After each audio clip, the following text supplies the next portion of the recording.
So this is Ask Me Anything AI, sponsored by Berries. Berries is berries.icu/therapist. They're our HIPAA compliant AI partner. Amazing company. They write progress notes, but every day they're bringing new innovations. I met with them and we're looking at the layout on the website for the new feature, which is treatment plan writing. I'm so excited about this, you guys. I mean, everybody hates treatment plans, right? But it's been the bane of my existence. That and progress notes. I mean, since grad school, really, or even my bachelor's level, like having to remember those process recordings. I don't know if y'all had to do those where you had to meet with your client, your fake client in undergrad, and then you had to write a progress note about it. I hated those. The process recordings, awful. Treatment plans, awful. Always hated them. I've used everything you can even imagine. Wiley treatment planner. I've bought people treatment plan templates over the years. I've tried to keep a database of my own treatment plan templates where I go and search for things, copy and paste it. I just hate all of it. And I think most of us have a consensus about that. So that's where Berries comes in.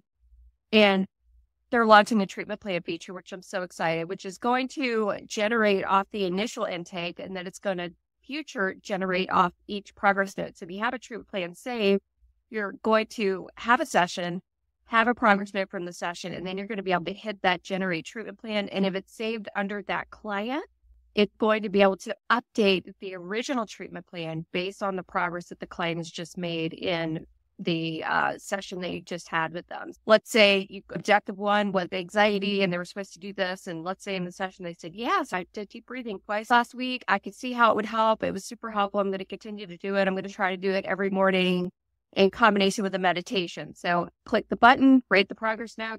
Treatment plan is updated now. Not only are we doing deep breathing twice a week, that worked. We met that goal. Now let's change the treatment plan. It's going to be deep breathing every single morning, incorporated into a meditation exercise. So the AI is going to be able to do all that for you, which just blows my mind. And then Barry's hasn't really talked about this much, but everything I'm reading and learning about AI is that predictive analysis piece where it's going to be able to predict behaviors based on what the client says during the session, or if it's a recorded session, based on their tone of voice or certain phrasings that they use that might match neuro-linguistic patterns that FBI analysts have defined as might look like deceptive behavior or lying or, well, that is deceptive behavior, but all kinds of predictive analysis. Do they seem suicidal with these subtleties that they're saying, things that we might not be picking up on as clinicians? Do they sound like, based on these 5 things they talked about in the session, that they might relapse? Let's say they're addicted to opiates or something, they're in recovery.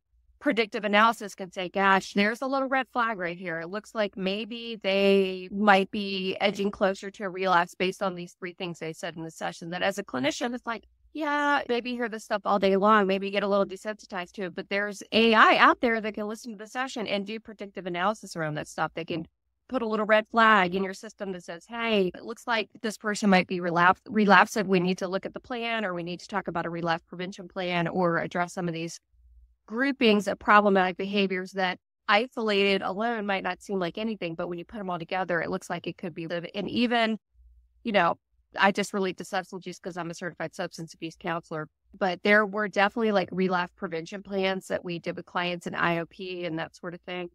And being able to take those relapse prevention plans, give them to AI, have AI be looking out for these things that are in the relapse prevention plan, because I might forget, right? It's like, oh, they said that when they talk to their grandmother about their sister's pregnancy or something, they get super triggered.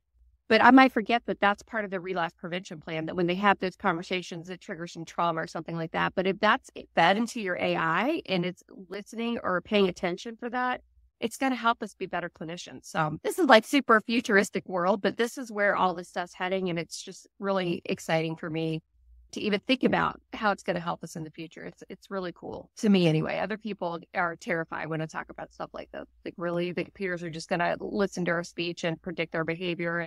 That could be a snowball into something really terrible, but right now it just seems really exciting to me. So let's see, here are 10 bizarre questions to ask an AI expert. So these are thought-provoking questions, though. If AI were to dream, what do you think it would dream about? I couldn't even tell you. Probably controlling the masses. What do you think it would dream about? I'd love to hear your answers to this. If anybody's watching this back or listening to this on the podcast, let us know. I'd love to talk about this. And the next one is, can AI ever develop a sense of humor so advanced that it starts creating its own memes? Now, it can already do that. I mean, I don't know if you saw the post that I put in the group last week. I uploaded a picture of myself and I said, roast me based on this picture. I didn't give it any other information. And it totally roasted me, just based on that. Now, memes, I don't know if it can create them, but you could definitely say, what would a meme look like that would represent this? And it'll tell you, have a person like pointing this way or sitting in a funny place talking about blah, blah, blah, to give you a caption, that sort of thing.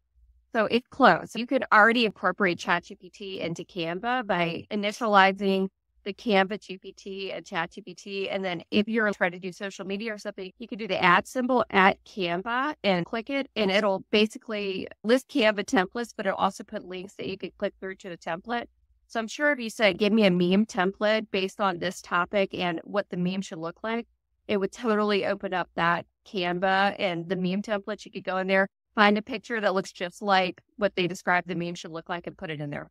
Or you can ask it to even use funny, popular memes, like transcripts of Office episodes. I'm sure it could come up with stuff like that too. I'd be super curious to actually try it. Let's see. Oh, we got a new comment down here. I have no more general thoughts in my head anymore. All of these thoughts came from ChatGPT. Yeah, I know. That is scary. Like, did I think of that or did ChatGPT think of that? I feel like our brains have melded or something, which is kind of terrifying when you think about that. You don't have to actually answer these. Yeah, I know, but why not? They are pretty thought-provoking. Let's see. What would happen if two AIs got into an argument? Now, there is, I think it's called character AI. There's an AI that you can go in and you could tell one to act like Samuel L. Jackson and one to act like Biden or something. And you could tell them to argue like Samuel L. Jackson and Biden would in a conversation. They will totally do that. If you give them a topic and tell them to debate it, they'll totally do that. I think you could even do it in ChatGPT, but I haven't tried it yet. Let's see if AI could develop taste buds. I don't know. I feel like it would depend on the person that's already programmed it with their brand, maybe. I mean, ChatGPT knows I'm gluten-free. And I should be dairy-free. I'm not all the time, but I'd be curious if it's already programmed to you and your brand and your personality, like if it would like foods like you do, just based on your personality. That's so funny. These are so funny. Could AI ever experience boredom? And if it did, what would it do to entertain itself? Oh my gosh, these are so funny. Play chess against itself, maybe? Or invite a famous chess player in to play against them. I mean, these are so thought-provoking. Let's see. Jessica says, I lean toward the fear in regards to the legal side. For example, when we get records requests, we know what to provide and what to exclude. If they ask Barry's, would they provide all recordings? So Barry can't provide the recordings because they delete them. As soon as you hit that end session button, the recordings are removed from the system. They're never even stored on the system, their recordings, according to what Barry's told me. So it takes the recording, turns it into a session, and then as soon as it's done, whatever that was is gone forever. Like you can't even access it again. They've never had access to the recordings, as far as I know. I mean, I hate to say never because I hear you, Jessica. I don't know. I mean, we think everything's secure, but it's not, right? Like our phones. I think I said this last week, but Person Center Tech even said if your phone is sitting next to you in a session or in your purse, it's already listening. If you don't have all that stuff turned off or your phone completely turned off, you're already violating HIPAA, really.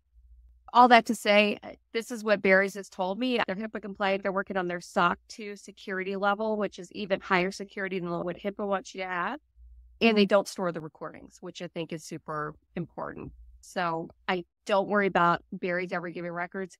And Barry's isn't an EHR. They're not a place that somebody could come and subpoena records as far as I'm concerned. I mean, Simple Practice, I don't even know if they could subpoena records from Simple Practice or Owl Practice, but I hear you. It's scary. It's just like when we all went online. I went online in 2018 and took Amber Lida's course. Amber's amazing. If you guys don't know her, she's the online therapist group admin, creator of Step by Step. The program I took to go all online in 2018. It was scary then, but it's so mainstream now, we don't even think about it. I think most of us don't even think about it. As long as we're on a secure Wi-Fi and nobody can access it, if we're in a HIPAA-compliant EHR or a HIPAA-compliant Zoom room, we don't even think about that anymore. So I think it's just going to take time for us to feel comfortable with it, just like any new innovation in the world. And it's here to stay. It's not going anywhere. In my opinion, it's not like some kind of fad. We almost have to start embracing it if we want to be more efficient, if we want to have more time, if we want to have more freedom in our lives, if we want to not be burned out. AI really is the answer to a lot of that, in my opinion. Of course, there's the typical things like meditate more, see less clients, all of that stuff, streamline your workflow, all of that to help it.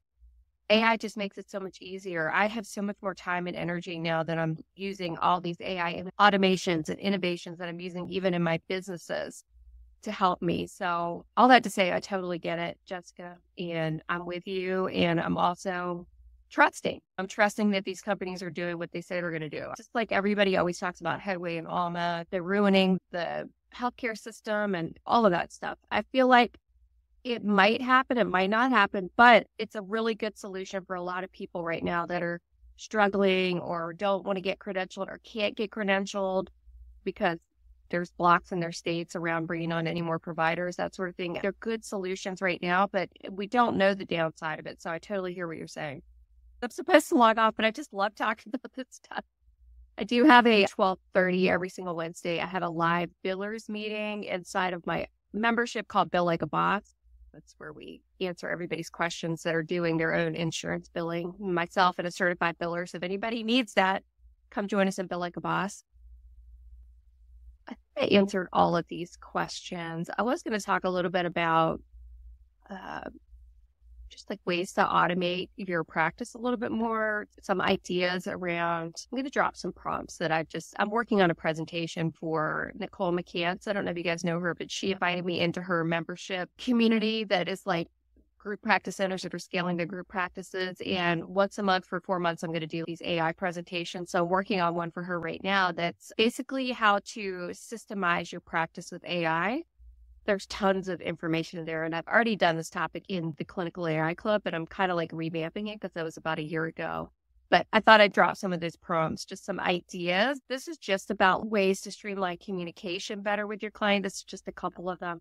There's so many ways, though. Streamline your waitlist process, your intake process, communication with your clients, SOPs, all of that stuff are totally ways AI can come in and intervene and streamline your private practice for you a little bit more, systemize it with AI. So here's a couple of prompts. This is just one little part of the presentation I'm working on, and it's around communication, different ideas on how to use AI to communicate more effectively with your clients. And the first one is draft a generic follow-up email template for clients after their first session, providing general advice on what to reflect on and encouraging them to share any thoughts or questions they might have for their next session. You could just type in a quick little blurb. This is what the topic was, or even a summary from your intake note. You could put that into ChatGPT, obviously no PHI whatsoever, and ask it, give it this prompt and have it come up with a little something that you can follow up with your client. It's good for retention, right? Let's say the client's nervous about therapy. They're not sure about it. The first session is a big old trauma dump. A lot of times it's really stressful. Some people are like, God, I don't want to do that. It's way too vulnerable, like a vulnerability hangover. My friend Amber calls it. And it's a real thing. So sending something like this helps with client retention. Barry actually has an automated button that does that for you, which I love. You just click patient email, I think is what they're calling it right now. And they're going to be changing the name. We voted on that in the group. But you just click it and it does a summary already for them. Here's your follow-up. Here's what to expect in therapy. You can customize it if you want to. But you can use ChatGPT to do that too, or even take their little summary in Barry's and go put it in ChatGPT if there's things you want to add. Like, I also want to tell them what the therapy process is like, or I want to explain a little bit about EMDR or something like that. You can add that in, copy and paste it back into Barry's little note format, and you can send an email right there from Barry's if you want to.